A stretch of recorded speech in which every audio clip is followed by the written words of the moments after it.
Hello, welcome to Kellogg Public Library's virtual story time. My name is Sherry.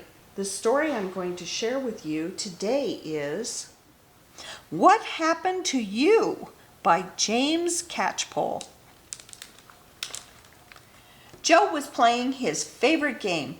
It had sharks and possibly crocodiles, but crocodiles and sharks were no match for pirates like Joe. "Not this time, Señor Sharkface." Sharks were easy compared to kids Joe hadn't met yet. "You've only got one leg," said a kid. "Yep," said Joe, "and you've just squashed my shark." "What happened to you?" said the kid. But Joe didn't feel like telling that story, so he just said, "What do you think?" The kid didn't know how to answer that.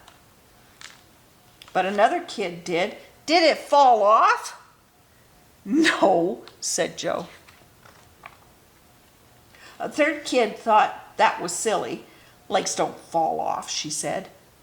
Kid number 4 agreed. He asked, "Was it a burglar?" Then kid 2 thought very hard and said, "Did it fall off in the toilet?"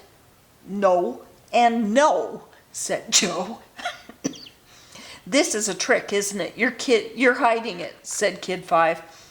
"No," said Joe, "and stop staring at my bottom." There were more questions. "But where's your leg?" "Here," which Joe did try to answer. "But where's your other leg?" "What other leg?" Though some of them, "Was it a lion?" were a bit silly. "Was it 1,000 lions?" "Yes," said Joe, "it was 1,000 lions." "Really?" said the kids. "No!" shouted Joe.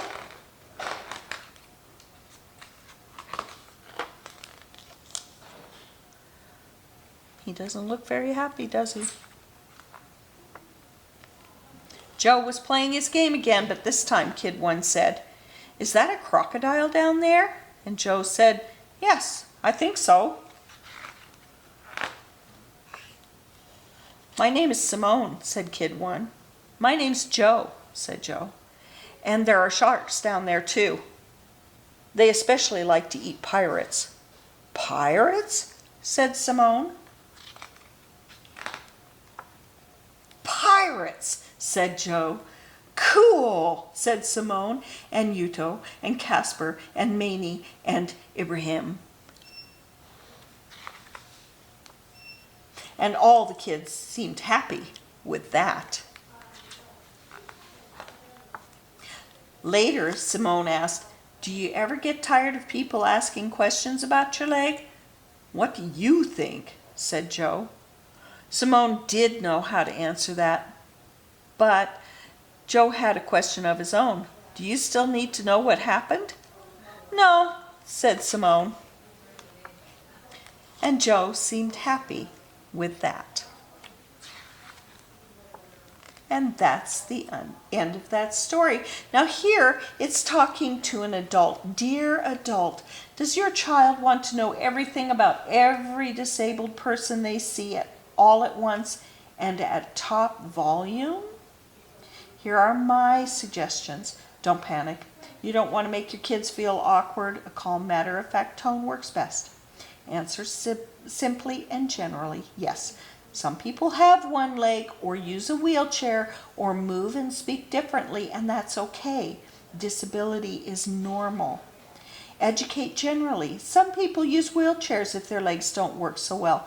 Some people are born without a leg. Some people lose one in an accident. It's good to be curious, but be clear you don't want this person specifically and you don't know this person specifically, and it has to be okay not to know. It's not polite to ask people you don't know personal questions. Why? Manners for one thing, but also empathy. Just imagine how boring it would be having to answer the same question all the time. If it's too late and your child has already popped the question directly, then you can be fairly sure the disabled person has dealt with this scenario 100 times before and has their way of handling it, probably with good humor. But it's still worth your child knowing that disabled people are just like anyone else getting on with their busy day, not looking to be a teachable moment. Best of luck. And that's the end of that book. See you next time.